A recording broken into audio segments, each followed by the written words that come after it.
प्यारे भाई नमस्कार, स्वागत है आप सभी का आपके अपने चैनल अमनेस क्लासेस में।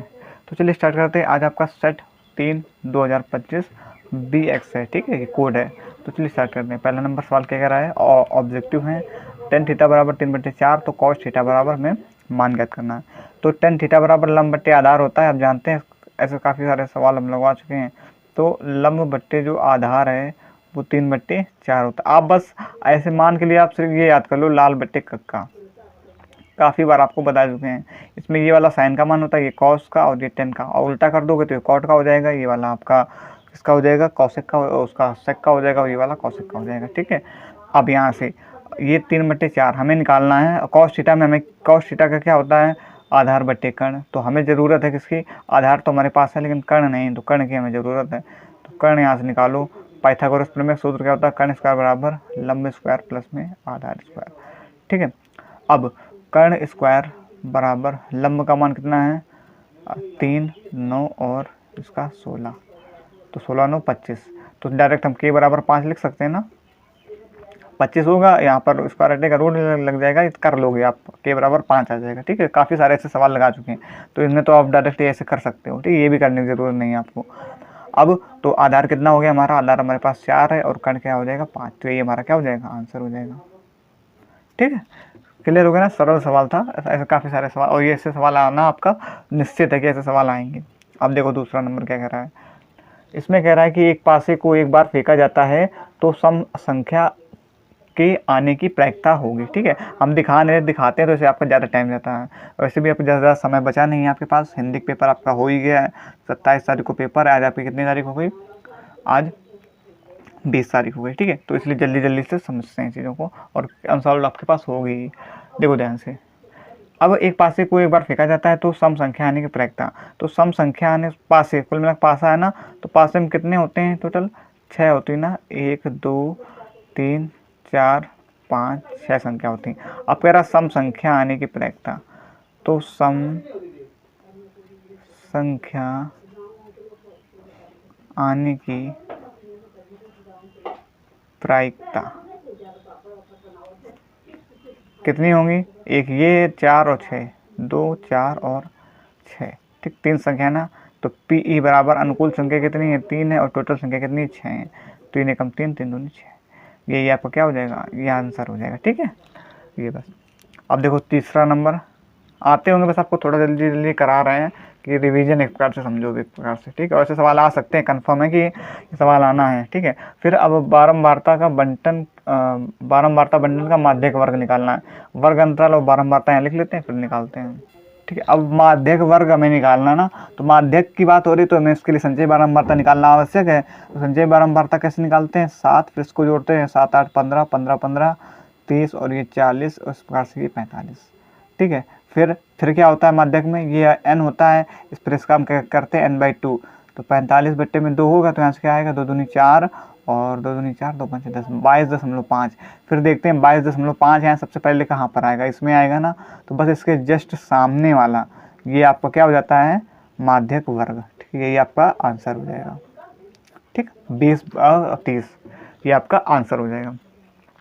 अब देखो चौथा नंबर सवाल, देखो ये आपका इसमें बहुलक वर्ग बताना है। तो बहुलक वर्ग तो बिल्कुल आसान है। बहुलक मतलब कौन कितनी ज़्यादा बार आया, अधिक बार। तो बारंबारता में देखो 11, मतलब कि जो 10 से 15 है, 11 बार आया, तो यही आपका क्या हो जाएगा, बहुलक वर्ग हो जाएगा।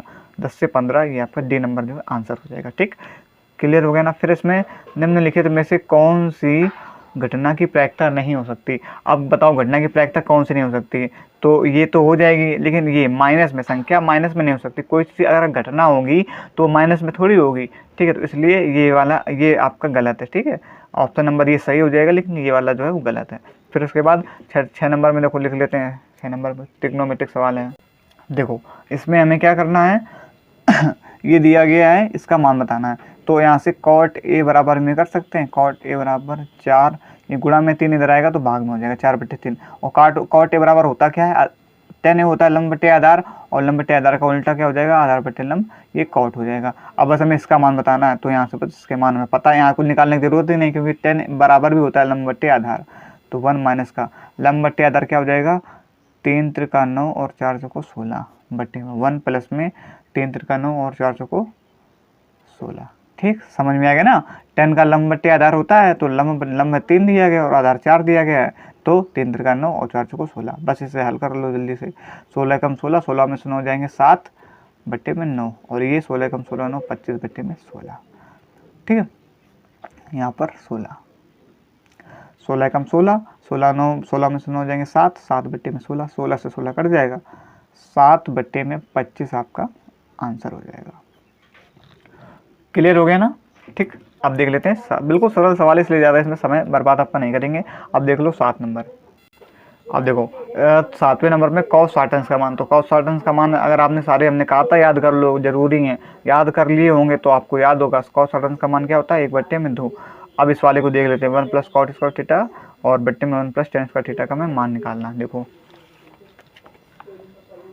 तो हमने सूत्र लिखाए थे तीनों, sine square theta plus cos square theta बराबर क्या होता था, एक और लिखाया था tan square theta plus cos, sorry tan square theta plus sec square theta बराबर, नहीं, tan square theta minus sec square theta बराबर लिखवाया था एक बराबर एक और लिखवाया था कि cot square theta minus cosec square theta बराबर 1। तीनों सूत्र लिखवाए थे ना, तो उसी से रिलेटेड है। 1 प्लस में कॉट स्क्वायर थीटा क्या होता है, cosec square theta, tan square theta sec square में थीटा। अब इसे हम कैसे लिख सकते हैं, इसे हम लिख सकते हैं 1 में साइन स्क्वायर थीटा बट्टे में 1 में कॉस स्क्वायर में थीटा। अब ये कॉस स्क्वायर थीटा ऊपर चला जाएगा, गुणा होगा ना, तो कॉस स्क्वायर थीटा बट्टे में साइन स्क्वायर में थीटा। तो ये क्या होता है, कॉट स्क्वायर थीटा। बताया था ना, कॉस थीटा बट्टे में साइन थीटा, स्क्वायर लगा दो, यहाँ पर स्क्वायर लगा दो, स्क्वायर लगा दो, तो आंसर ये हो जाएगा कॉट स्क्वायर में थीटा। अब देख लेते हैं, ये आपका 8 नंबर सवाल था। 9 नंबर देख लेते हैं। देखो 9 नंबर इसमें क्या कह रहा है कि वही एलसीएम ये दिया गया है और हमें एचसीएफ बताना है इसका संख्या का। तो बस संख्या क्या होती है लिख लो यहाँ पर। सूत्र क्या होता है इसका, पहली संख्या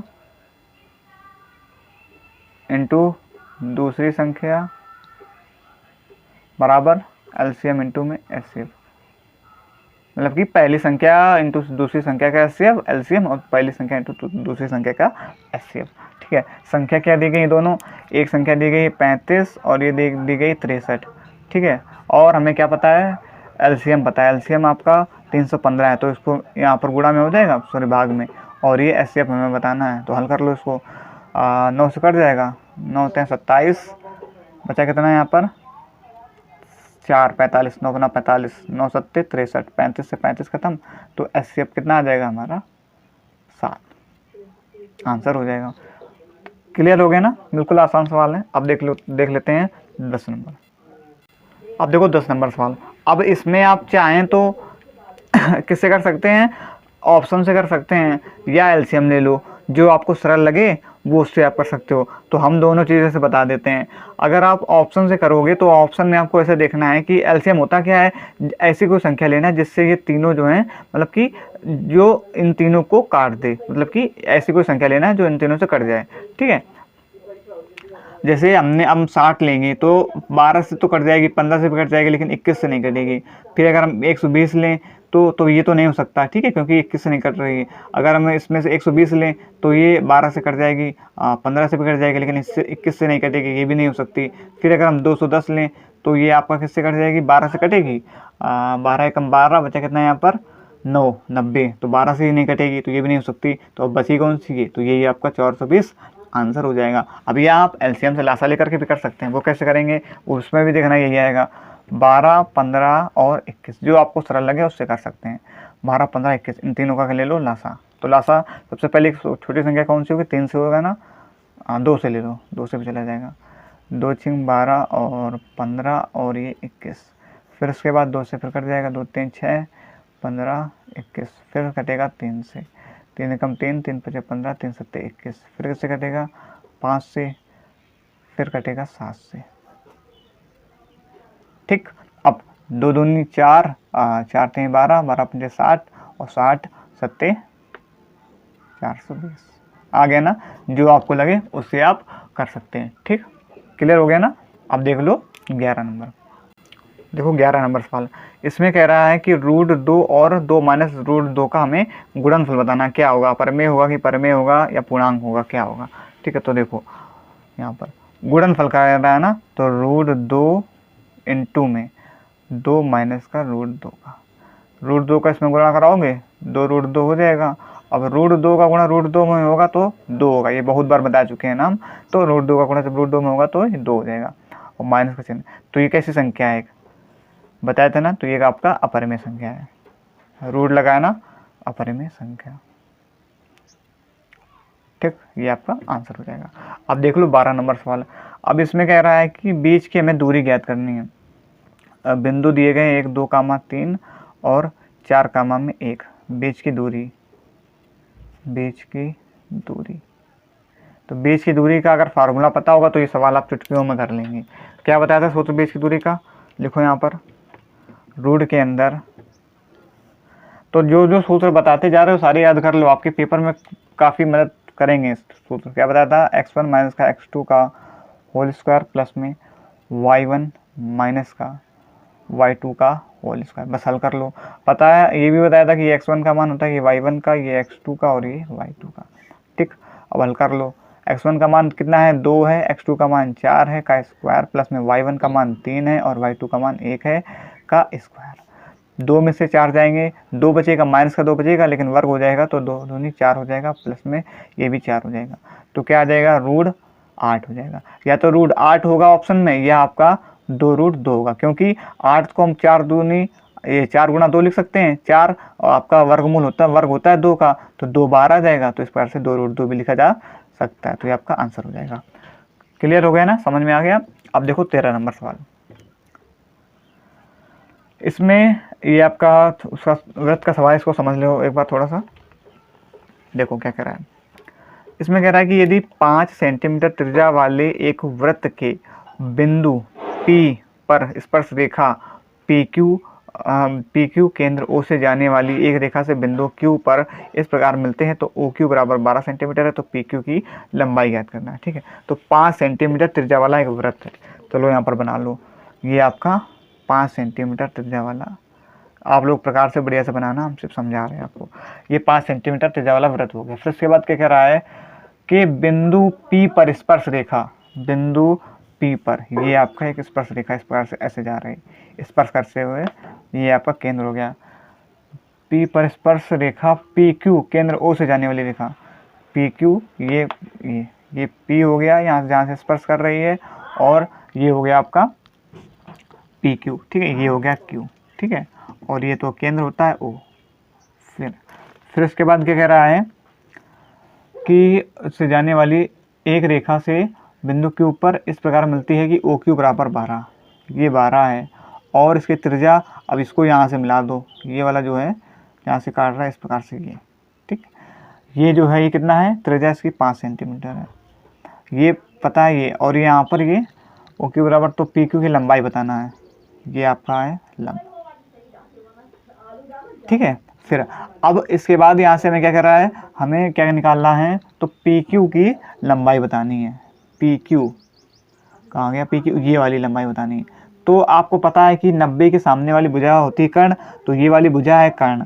ठीक है, ये हो जाएगी कर्ण, 90 के सामने वाली भुजा कर्ण, और ये क्या हो जाएगा आपका, ऊपर ये लंब हो जाएगा, और ये हो जाएगा आपका आधार। तो हमें कर्ण पता है, आधार पता है, लंब निकालना है। पाइथागोरस प्रमेय लगा दो। सूत्र क्या होता है, कर्ण स्क्वायर बराबर में लंब स्क्वायर प्लस में आधार स्क्वायर। कर्ण स्क्वायर कितना है, 12, 12 का स्क्वायर 144 बराबर में लंब हमें निकालना है, और आधार कितना है 5 का स्क्वायर 25। 144 में से 25 घटा दो, कितना बचेगा आपका 119,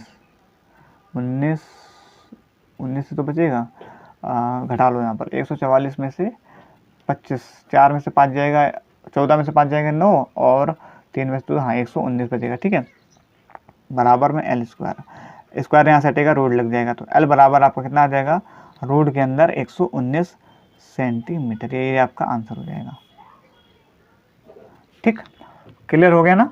बस यहाँ से आपका एक पाइथागोरस प्रमेय लगा करके एक सूत्र वो निकालनी थी, एक भुजा निकालनी थी, 2 भुजा दी गई थी, एक भुजा निकालनी थी। 13 नंबर भी हो गया। अब देखो 14 नंबर सवाल, इसमें भी आपका ये चित्र वाला सवाल है। देखो इसको भी चित्र बना लेते हैं, फिर समझ में आएगा आपको। ये देखो इसमें, ये आपका एक त्रिभुज दिया गया जिसमें हमें AD की माप दी गई, DB की दी गई है और DE की दी गई है। तो हमें BC की माप जो है वो निकालनी है। ठीक है, तो अब देखो यहाँ पर हमें दिया क्या गया है, यहाँ पर हमें पता है कि DE समांतर BC, ये चीज़ हमें दी गई है। जो ये वाला DE जो है वो है समांतर है BC के। और क्या पता है हमें, और जो मान सारे पता है कि AD बराबर ये। तो अब यहाँ से आप क्या करो कि लिखो त्रिभुज ABC में, पूरे में ना, अब त्रिभुज ABC में क्या लिखोगे आप, जो AD है ये वाला, AD बट्टे में AB, ठीक है, इसका AD बट्टे में AB, ये है बराबर किसके, DE बट्टे में किसके, BC के। ठीक है, क्योंकि ये चीज़ DE जो है समांतर है BC के, तो ये वाला जो है AD ये वाला जो है, और बट्टे में AB ये पूरा किसके, DE और बट्टे में BC के कैसे होगा, बराबर होगा। ठीक, अब यहाँ से जब ये बराबर होगा तब इसके सारे मान रख दो जो जो मान दिए गए हैं। AD का मान हमें पता है 3 है, और AB का देखो, AD का मान ये 3 दिया गया, और टोटल अगर AB का मान पूरा पूछे तो दोनों जुड़ जाएंगे, तो कितना हो जाएगा 4.5। तो AB का मान 4.5 दिया गया है। ठीक है, देखो यहाँ से अब दिख रहा होगा आपको, AB का मान कितना दिया गया है, 4.5 दिया गया है। फिर DE का मान 4 दिया गया है, और BC का मान हमें निकालना है।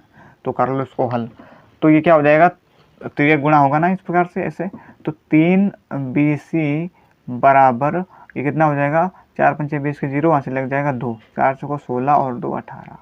ठीक, दशमलव, तो ये वाला दशमलव हट जाएगा, मतलब कि कट जाएगा, तो 18 बचेगा, तो 3 से काट दो, 3 कब 3 से 18, तो BC की जो मान, BC बराबर कितना आ जाएगा आपका 6, ये आपका आंसर हो जाएगा।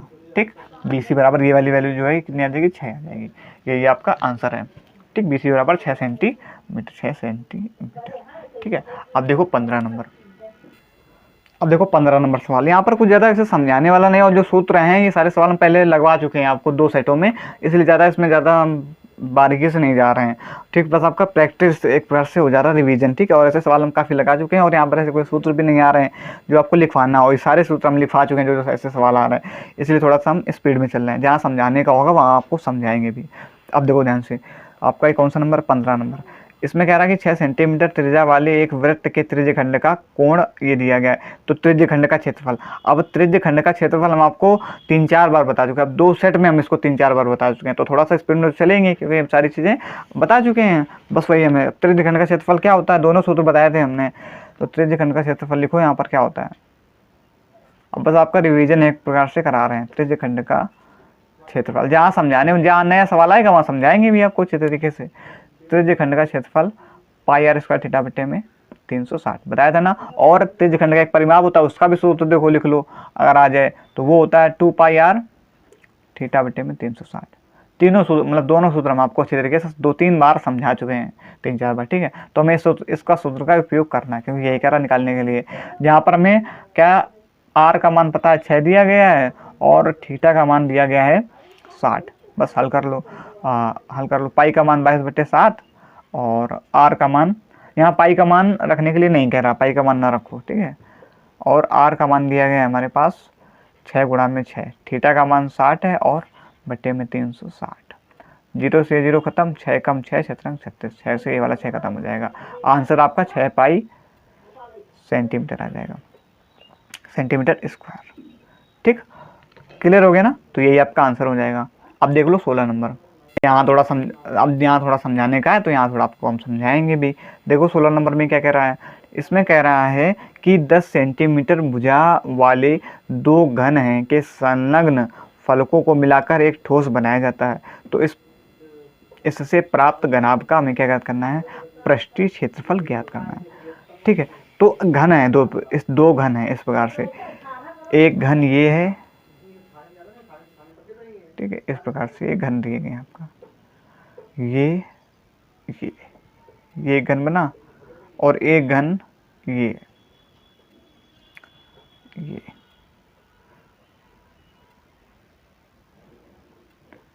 ठीक, इस प्रकार से ये आपके 2 घन दिए गए हैं।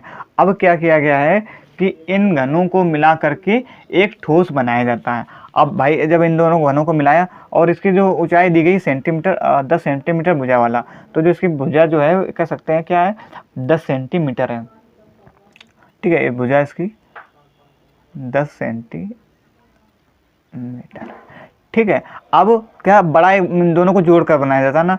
अब जब इन दोनों को जोड़ोगे तो कुछ इस प्रकार से बन जाएगा बड़ा सा ये,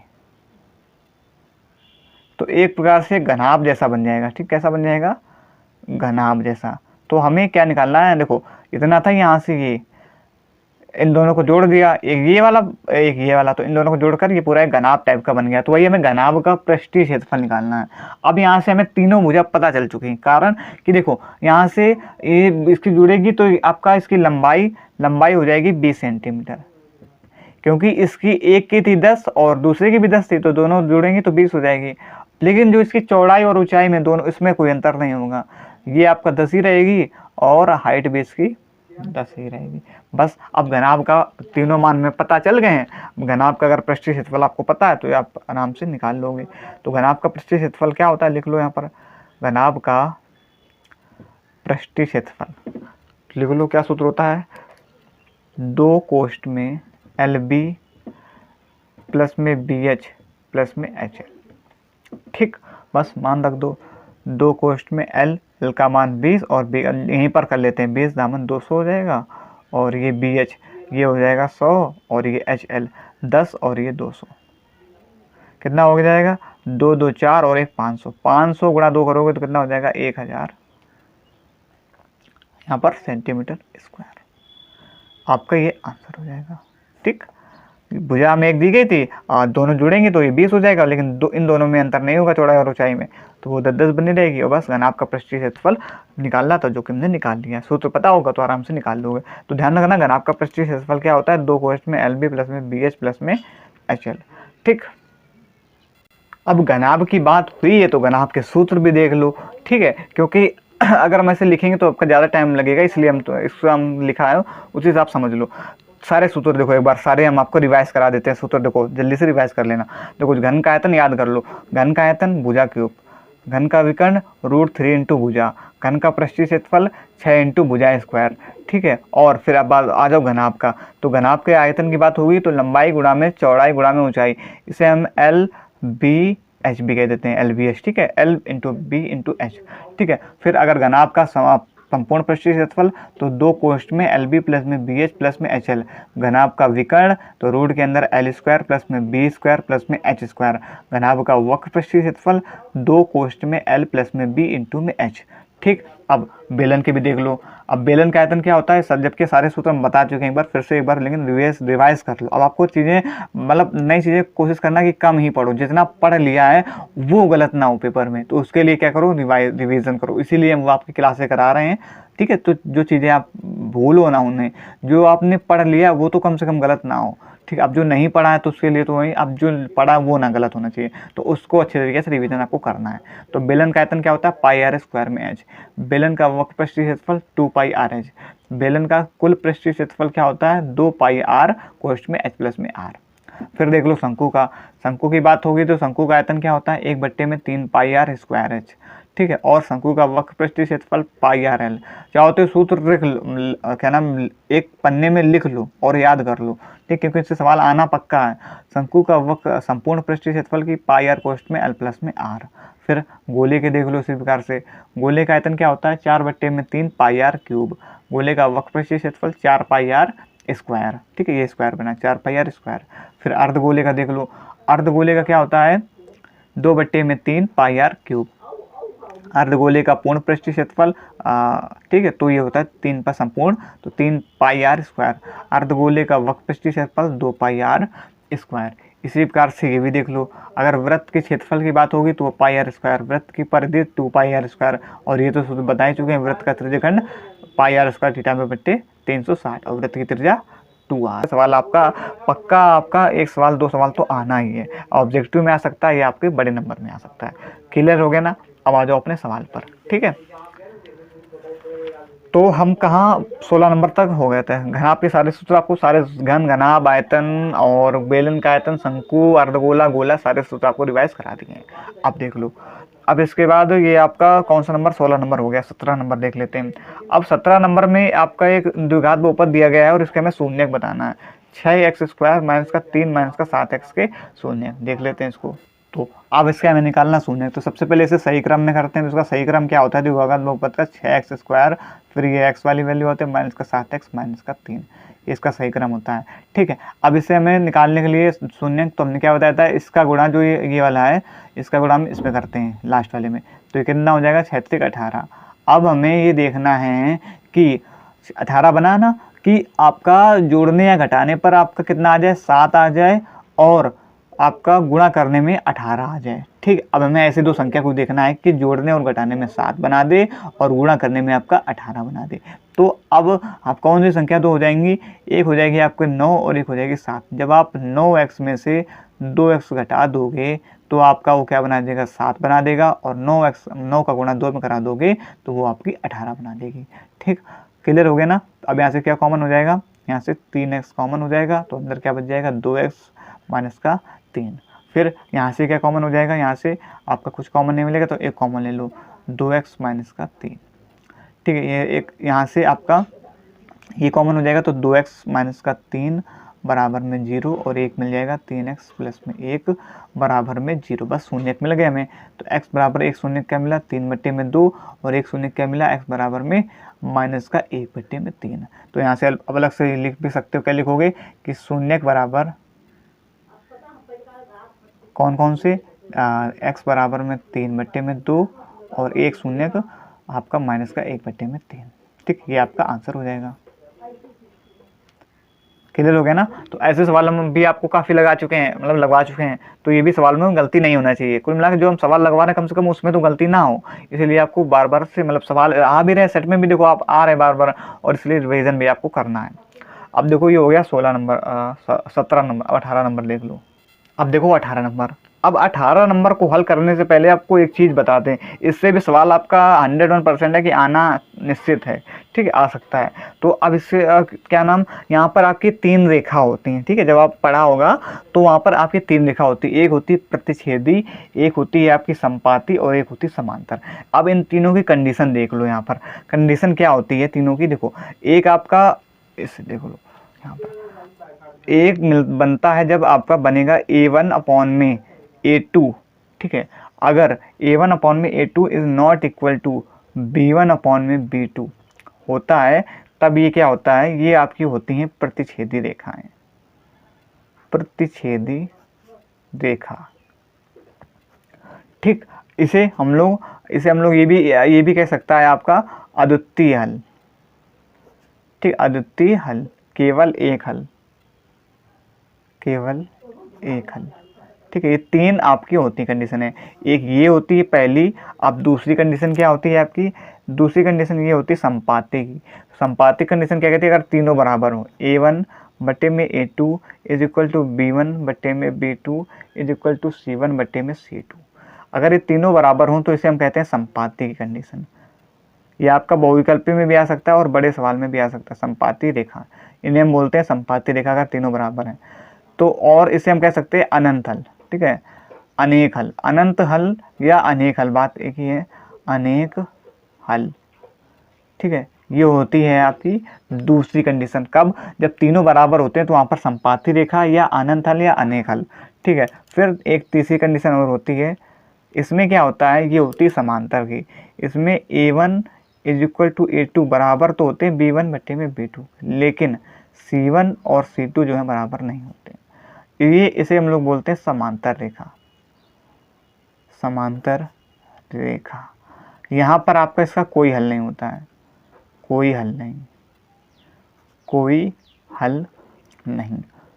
ठीक है, तो ये तीनों कंडीशन आपकी होती हैं। इसे आप या तो रटना चाहो तो रट लो, या तो समझना चाहो समझ लो, क्योंकि इससे पेपर में अभी आना क्वेश्चन तय है। ठीक है, ये आपकी तीनों कंडीशन होती हैं। अगर पहला मतलब a1 a2 जो है नहीं बराबर है b1 b2 के, तब वो प्रतिच्छेदी होते हैं, जिसे हम लोग केवल इसका एक हल होता है। अगर तीनों बराबर तो वहाँ संपाती रेखा होगी जिसके अनेक हल होते हैं। अगर a1 और a2 और b1 b2 जो बराबर है लेकिन c1 c2 बराबर नहीं, तो वह समांतर रेखा होती है जिसका कोई हल नहीं होता है। और एक चीज़ और समझ लो, जो आपका प्रतिच्छेदी और संपाती हैं, ये दोनों होते हैं संगत। ठीक है, ये भी पूछ सकता है।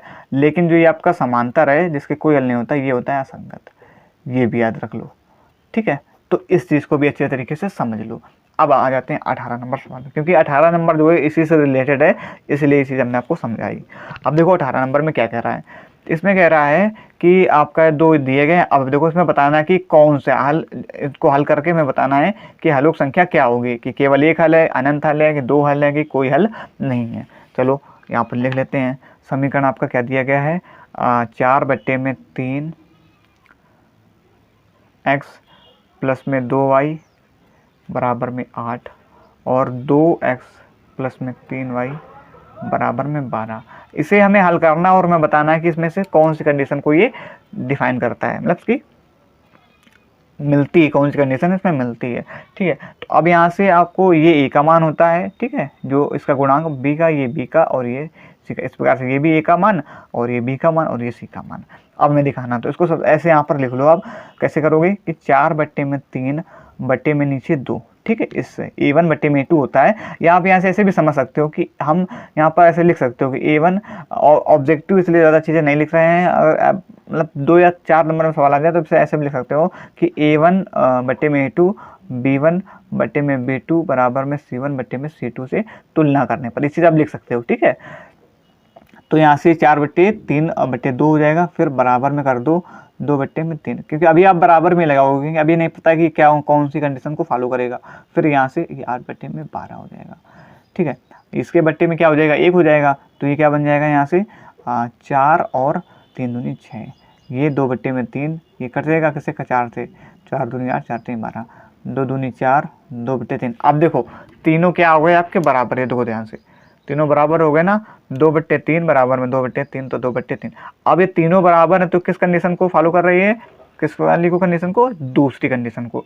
इसी में तो देखो तीनों बराबर हैं, इसे हम लोग क्या बोलते हैं, संपाती रेखा, अनेक हल या आपका अनंत हल। तो ये इसमें आपका ऑप्शन एक दिया गया है बी नंबर में, अनंत हल, तो वही आपका सही हो जाएगा।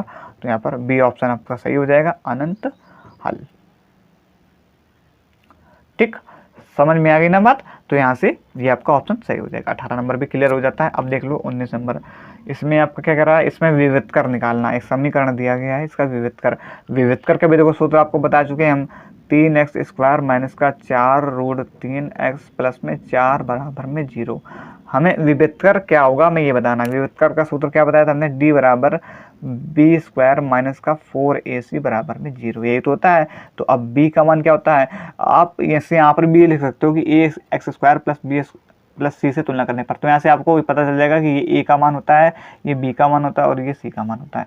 तो a का मान क्या है, सॉरी b का मान क्या है, 4√3 माइनस का हो जाएगा ना, माइनस का 4√3 का स्क्वायर माइनस का 4 इंटू a का मान 3 इंटू सी का मान 4 बराबर में 0। हल कर लो इसको, ये तो माइनस माइनस प्लस हो जाएगा क्योंकि 2 बार हो जाएगा ना। तो फिर यहाँ से 4 को 16 और 16 32 16 48। ठीक, समझ में आया ना, √3 का गुणा √3 में कराओगे तो 3 बन जाएगा, और ये 4 चौको 16 हो जाएगा, तो 16 3 48।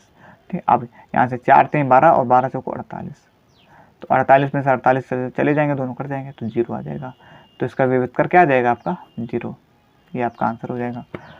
समझ में आ गया ना, विविधकर का सूत्र सिर्फ लगाना था आपको, मान सारे ए का होता है, बी का होता है, सी का, बस रख दो, आंसर आ जाएगा 0।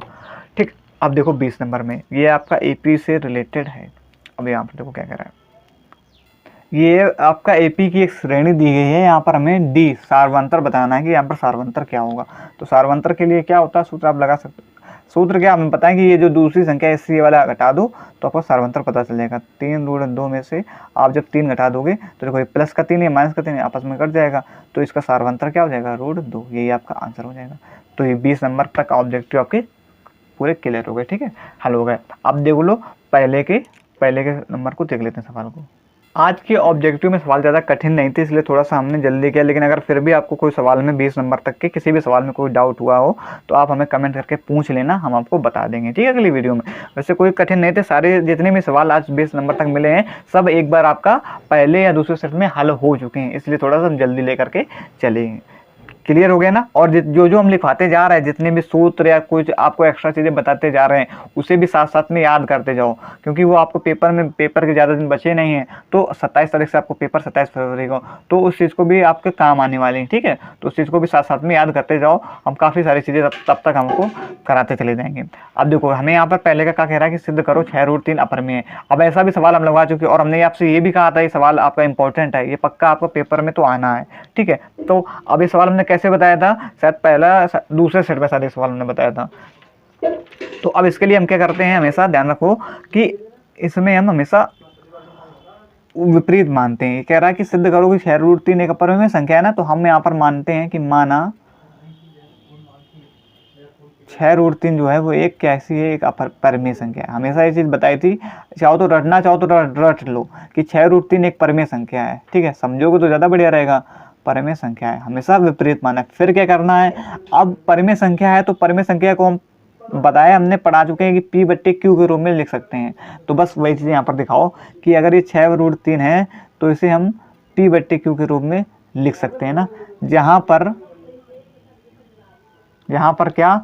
क्या बताया था हमने कि Q is not equal to 0, ठीक है। अगर वो 0 हो जाएगा तो फिर वो अनंत बना देगा ना, इसलिए Q is not equal to 0। और जहाँ P और Q क्या है, अभाज्य, कामा P और Q सहअभाज्य संख्या है, सहअभाज्य संख्या है, ठीक। सहअभाज्य का मतलब ये है कि एक दूसरे से कटे ना। जैसे हमने कोई संख्या ले ली 2/3, ये किसी से नहीं कट रही, तो ये आपका परिमेय संख्या, ये आपका सहअभाज्य संख्या हो P/Q, क्योंकि कटेगी तो फिर करते करते फिर कुल मिला के देखो बात एक ही है, वो भी हो जाएगी। जैसे हमने लिखा आपका 4/2, ठीक है, तो ये आपका सहअभाज्य नहीं है, कटेगी 2 एकम 2 दूनी 4, तब भी ये भी आपका बन जाएगी परिमेय संख्या, लेकिन वो कह रहा है कि सहअभाज्य होना चाहिए, ठीक है। तो सहअभाज्य संख्या हो, P और Q कैसे होने चाहिए, सहअभाज्य। तो अब ये सहअभाज्य बन गई, अब ये नहीं कटेंगे किसी से, इस प्रकार से ऐसे समझ सकते हैं। तो यहाँ से अब ये हो गया। अब इसके बाद क्या करना है आपको, अब ये कह रहा है परिमेय संख्या दिखा दे, ठीक है। फिर इसके बाद क्या करो कि 6 गुणा में इधर आ जाएगा तो भाग में हो जाएगा, तो √3 बराबर P/6Q। अभी इतना हो गया यहाँ से। अब इतना हल करने के बाद आपको कुछ लिखना है, इतना कर लिया ना आपने।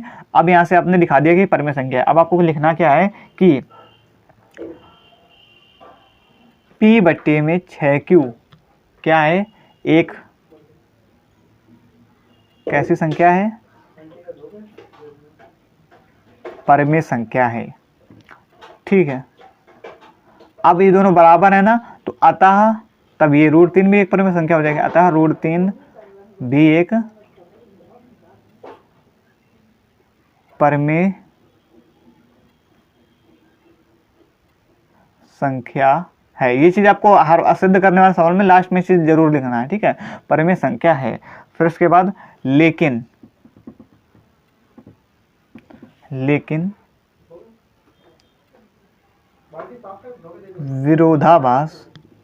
लेकिन विरोधाभास के कारण √3 है वो एक आपकी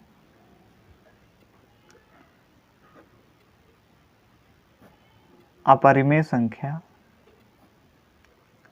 है, ठीक। तो इसलिए √3 या 6√3 मतलब टोटली 6√3 ये कैसी संख्या होगी, अपरिमेय संख्या होगी, अपरिमेय संख्या है, ठीक। तो ये हो गया। आपको इतना हल करना है, हल करने के बाद बस यहाँ से ये चीज़, इस चीज़ को चाहो तो हम नोट कर लो, ये चीज़ आपको लास्ट में जरूर लिखना है। बस यहाँ पर ये बदल जाएगा कि यहाँ पर √3 है, वो और कुछ अगर होगा तो वहाँ पर बस सवाल आपको ऐसा आना 101%। बस यहाँ पर आपकी संख्या बदल सकती है, 6√3 लिखी है तो 2√2 हो सकती है, 6√3 + 1 हो सकती है, 2√2 + 1 हो सकती है, बस संख्या बदल सकती है, लेकिन ऐसे सवाल आपका 101% आना है, ठीक है। क्लियर हो गया ना। अब 1 का खा देख लेते हैं। देखो 1 का खा नंबर क्या कह रहा है, यदि बिंदु Q 0,1 बिंदु P 5,-3 और R x,6 से समदूरस्थ है तो x के मान याद करना है। समदूरस्थ है तो समदूरस्थ की कंडीशन कुछ बेबी वाला सवाल हम आपको लगवा चुके हैं ना, तो इस प्रकार से बनेगी, ये P और Q R और इसका समदूरस्थ Q, ये 0,1 ये वाला बिंदु बनेगा, ठीक है। अब अब इसके लिए हमने बताया था कि बीच की दूरी वाला सूत्र लगेगा, तो आपको क्या करना है कि पी क्यू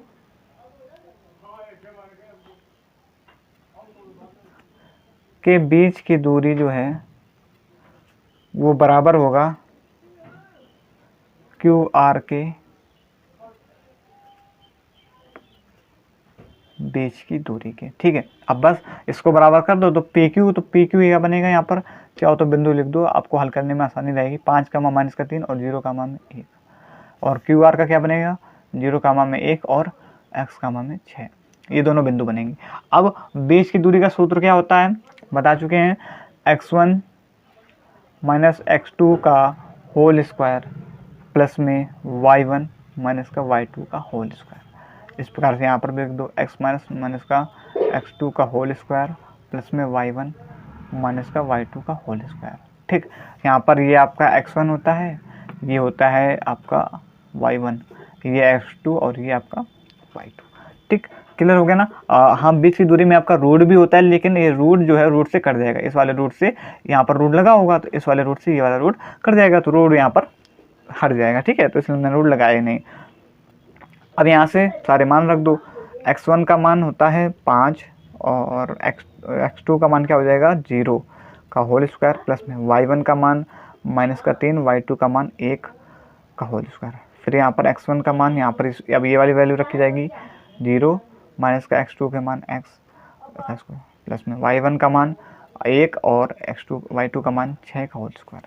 5 25 हो जाएगा, और ये 3 1 4 4 चौको 16 हो जाएगा। यहाँ से ये एक्स स्क्वायर हो जाएगा प्लस का 6 में से 1 जाएगा 5 और 25 25 हो जाएगा। फिर यहाँ से ऐसा करो, ये प्लस का 25 है ना, ये प्लस का 25 ये कट जाएगा आपस में ना, क्योंकि ये प्लस का 25 इधर आएगा तो माइनस का हो जाएगा, आपस में कट जाएंगे। तो एक्स स्क्वायर बराबर 16 आ जाएगा। तो एक्स बराबर रूट के अंदर 16, तो ये किसका होता है वर्ग 4 का। तो एक्स बराबर आपका 4, यही आपका आंसर हो जाएगा, एक्स बराबर 4। क्लियर हो गया ना। अब 1 का गा नंबर देख लेते हैं। 1 का गा नंबर कह रहा है कि वह अनुपात ज्ञात करो कि जिसमें y अक्ष बिंदु 5 माइनस 6 और माइनस 1 माइनस 4 को जोड़ने वाले रेखाखंड को विभाजित करते हैं। ठीक है, तो हमें इसमें भी एक ऐसी रेखा बनाओ, इस प्रकार से ये रेखा बनी। यहाँ पर बिंदु होंगे आपके, ये a और ये आपका b।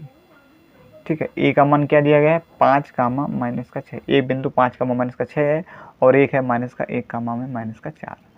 कह रहा है कि जो है क्या करते हैं, को जोड़ने वाले रेखाखंड को विभाजित करते हैं। ये जो जोड़ने वाले जो रेखाखंड है इनको क्या कर रहे हैं, विभाजित कर रहे हैं यहाँ से। तो यहाँ पर बिंदु रख दो 0 में y। ठीक है, ये होता है 0 ये वाला हो गया और y ऊपर अच्छा, तो 0 में y। ठीक है, अब यहाँ से फिर ये आपको पता है ये x1 के मान, और ये अब यहाँ से 0 क्या हमें बताना है, यहाँ से क्या कर रहा है, हाँ जोड़ने वाले रेखाखंड को विभाजित करते हैं। तो यहाँ से जो आपका बिंदु बनेगा लिख दो यहाँ से एक बार, बिंदु 5 माइनस का 6 और माइनस का 1 में माइनस का 4 बनेंगे। ठीक है, और जो 0 में y बनेगा, यहाँ से आपका अनुपात मिलेगा m अनुपात में 1। ठीक है, m अनुपात में 1, तो m1 अनुपात में m2 ये मिलेगा। ठीक है, ये आपका अनुपात मिलेगा, तो इसका ये m1 होगा, ये m2 होगा, और ये वही आपका चलेगा x1 आपका y1 x2 और y2। ठीक, बस इसे हल कर लो। इसके लिए सूत्र होता है आपका, ये आपका एक पूरा निर्देशांक है ना, तो यहाँ पर लिख लो, क्या लिखोगे यहाँ से, ये आपका p हो जाएगा। ठीक है, p बिंदु कुछ भी मान सकते हो, p मान लो। अब यहाँ से लिख लो p के निर्देशांक,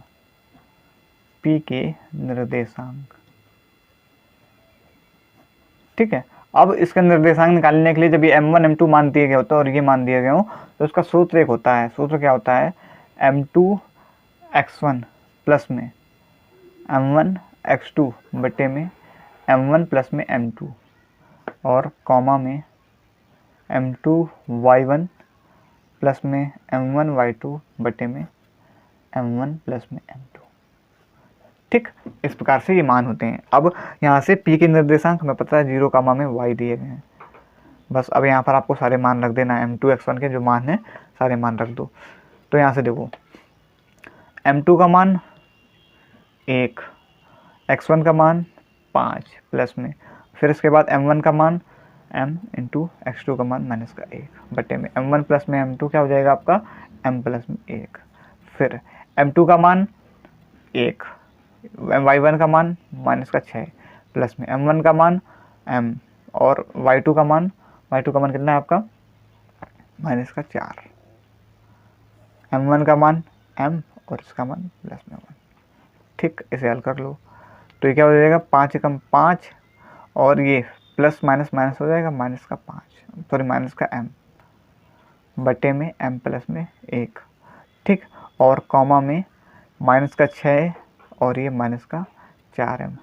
ठीक है, प्लस माइनस माइनस हो जाएगा और बटे में m प्लस में 1। ठीक, ये हो गया ना। अब यहाँ से आपको क्या करना है, कोई एक उठा करके आपको एक बराबर कर देना है इसके 0 कामा में y, एक कोई बिंदु उठा कर ये वाला उठा लेते हैं। ठीक है, तो 0 कामा में जो y है, या ऐसा कर लो 0 बराबर में 5 माइनस का m बटे में m प्लस में 1। ठीक, इसके बराबर हो जाएगा। अगर ये वाला उठाओगे तो इसके बराबर कर दो, ये वाला उठाओगे तो इसके बराबर कर दो। x को x के बराबर करोगे ना तो ये x होता है, ये y होता है, ये x होता है, ये y होता है, तो x वाला ये वाला उठाया तो इसके बराबर कर देंगे। अब यहाँ से तेरे गुणा करा दो, इसके बट्टे कर लो तो ये हो जाएगा 0 हो जाएगा। 0 का गुणा किसी भी संख्या में कराओगे तो 0 तो आएगा, और ये बराबर में 5 माइनस का m, तो m बराबर क्या हो जाएगा आपका 5। ठीक, तो m का मान हमारे 5 हो गया। हमने अनुपात m अनुपात में 1 माना था, अनुपात ये हमने माने थे, यहाँ पर क्या हो तो लिख दो माना था ये हमने। तो अनुपात हमारे m का मान 5 आ गया, तो 5 अनुपात में 1 अनुपात बन जाएगा। ये आपका आंसर हो जाएगा। क्लियर हो गया ना। तो इसके लिए वाला सूत्र होता है निर्देशांक निकालने के लिए, ठीक है, अनुपात निकालने के लिए, जब m1 m2 अनुपात में निकालना हो, अनुपात निकालने के लिए। ठीक, अब देख लो 1 का घा नंबर। अब देखो घा नंबर, ये आपका त्रिकोणमितिक सवाल है, यहाँ पर हमें सिद्ध करना है। ठीक है, LHS ले लो तो RHS को सिद्ध कर दो, RHS को ले लो तो LHS, तो हम यहाँ पर LHS को लेकर के RHS सिद्ध करेंगे। तो लिख लो यहाँ पर LHS लेने पर। ठीक, LHS क्या दिया गया है 1 माइनस का कॉस थीटा बटे में 1 प्लस में कॉस थीटा। कर दो इसका परिमीकरण। ठीक है, परिमीकरण बताया था ना हमने कि ये चिन्ह बदल जाते हैं, प्लस का चिन्ह हो जाएगा माइनस का परिमीकरण में, और ये 1 माइनस का कॉस थीटा, 1 माइनस का कॉस थीटा, 1 माइनस का कॉस थीटा क्या बना देगा आपका 1 माइनस का कॉस थीटा का स्क्वायर। ठीक, क्योंकि 2 बार है ना तो ये बना लेगा। फिर 1 प्लस का कॉस थीटा और 1 माइनस का कॉस थीटा क्या बना देगा 1 माइनस का कॉस स्क्वायर थीटा। ठीक, वर्गांतर का सूत्र हो जाएगा a minus A square minus B square, तो a क्वेश्चन में प्लस बी, ए दूसरे क्वेश्चन में माइनस बी, ये लिखा है तो ये स्क्वायर माइनस बी स्क्वायर, एक का वर्ग लगाओ चाहे ना लगाओ, चाहो तो आप यहाँ पर एक का स्क्वायर लिख सकते हो, तब भी वो एक ही आएगा। ठीक है, इस प्रकार से अब यहाँ से इसको हल कर लो। 1 माइनस का कॉस थीटा का स्क्वायर और 1 माइनस का कॉस स्क्वायर थीटा क्या होता है, अभी हमने आपको आगे पीछे बताया था साइन स्क्वायर थीटा।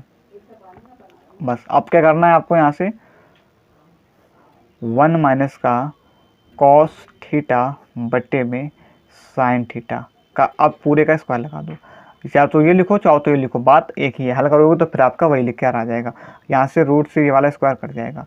1 माइनस का कॉस थीटा बटे में साइन थीटा, अब इसे अलग अलग लिख लो, 1 अपॉन में साइन थीटा माइनस का कॉस थीटा बटे में साइन थीटा, तो ये क्या हो जाएगा 1 अपॉन में साइन थीटा हो जाएगा कॉसेक थीटा, और ये हो जाएगा कॉस थीटा बटे में साइन थीटा कॉस थीटा।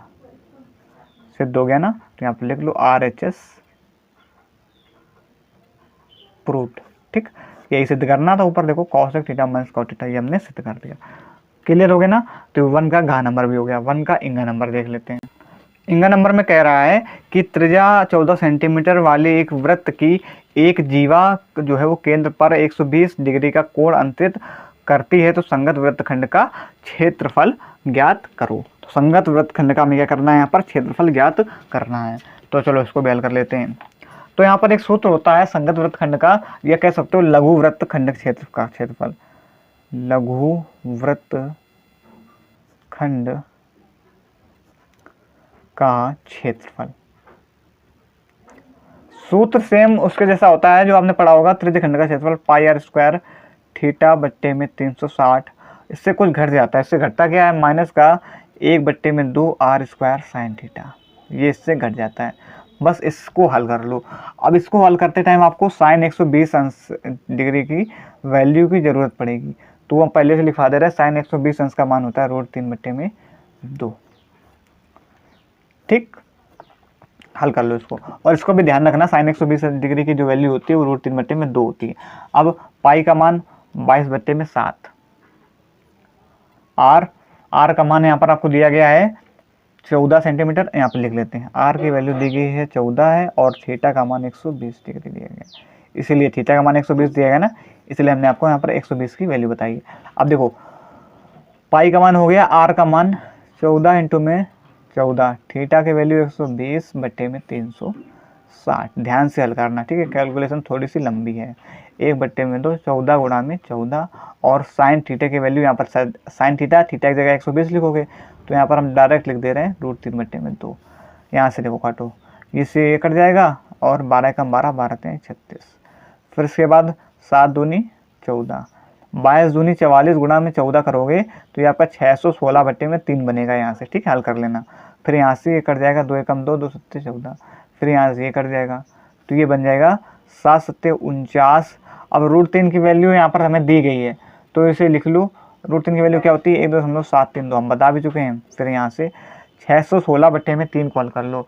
इसे काटोगे तो क्या मिलेगा आपको, 3 दूनी 6, फिर कटेगा नहीं 5, और दशमलव में आपका 3 3, फिर माइनस का 49 गुणा 1.732 आप कराओगे तो आपका 84.7 कुछ करके, मतलब 6 7 कुछ करके 6 आएगा कुछ करके, तो हमने 7 लिख दिया। ठीक है, फिर इसको इससे घटा दो तो आपका आएगा 120.56 सेंटीमीटर स्क्वायर। ठीक, ये आप कर लेना। ठीक है, फिर आपको ज़्यादा टाइम लगेगा। यहाँ से हमने इसको ये तो वाला तो बता ही दिया, भाग करने के बाद फिर यहाँ गुणा करा लेना, तो यही आएगा। घटाने पर आपका 120.56 सेंटीमीटर स्क्वायर आ जाएगा। ये हो गया इनका नंबर। अब देख लो 4 नंबर। इसमें कह रहा है 4 नंबर में कि एक 52 पत्तों की एक अच्छी प्रकार से फेंटी गई गड्डी में से एक पत्ता निकाला जाता है। ठीक है, तो निम्नलिखित के प्राप्त करने की प्रायिकता, मतलब जो 2 कंडीशन दी गई हैं वो प्राप्त करने की प्रायिकता बतानी है। तो यहाँ पर लिख लेते हैं हम दोनों कंडीशन। पहली कंडीशन क्या कह रहा है, लाल रंग का एक बादशाह आने की प्रायिकता। तो यहाँ पर पहली कंडीशन में लिखो, लाल रंग का बादशाह आने की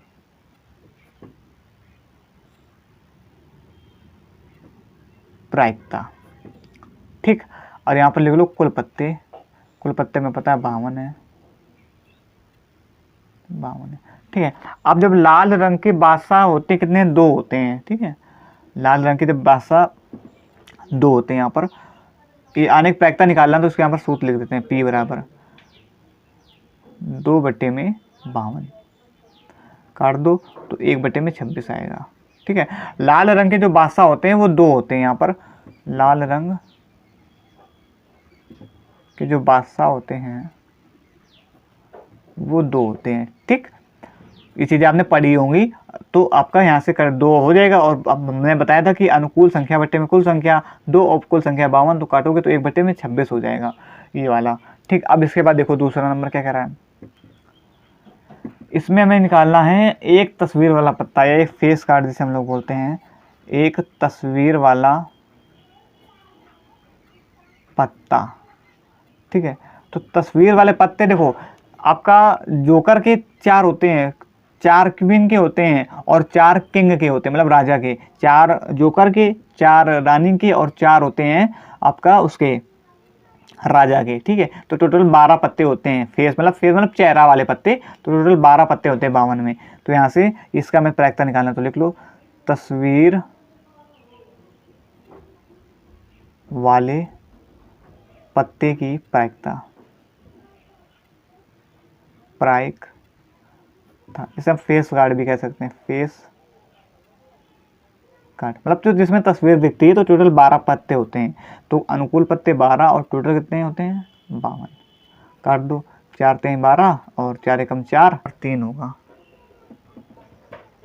3/13 आ जाएगा। कितना आ जाएगा ये, 3/13, 3/13। ठीक है। तो दोनों का आंसर आ गया, पहले वाले का 1/26 हो जाएगा और ये इसका हो जाएगा 3/13। तो ये ध्यान रखना कि अगर तस्वीर वाले पत्ते की बात होगी तो टोटल 12 होते हैं, और अगर बादशाह लाल रंग के जो बादशाह वो 2 होते हैं। ठीक, क्लियर हो गया ना। तो आज हमने जो आपका सेट 3 का था 2025 का, उसके हमने 1 नंबर तक के सारे सवाल, 20 सवाल वो और 1 नंबर तक के सारे सवाल अच्छे तरीके से पढ़ लिए और मतलब कि सॉल्व कर लिए। यहाँ पर हमने देखे कि अधिकतर सवाल जो हम पीछे लगवा चुके हैं वही सवाल रिपीट हो रहे हैं, जो नए सूत्र थे, जो नई चीज़ें थी वो हमने यहाँ पर आपको अच्छे तरीके से समझा दी है। तो आज के लिए इतना ही रखते हैं, कल फिर हम आपका जो बाकी सवाल बचे हैं इस सेट में वो कराएंगे। तो आज के लिए इतना ही, मिलते हैं दूसरी वीडियो में, तब तक के लिए जय हिंद जय भारत।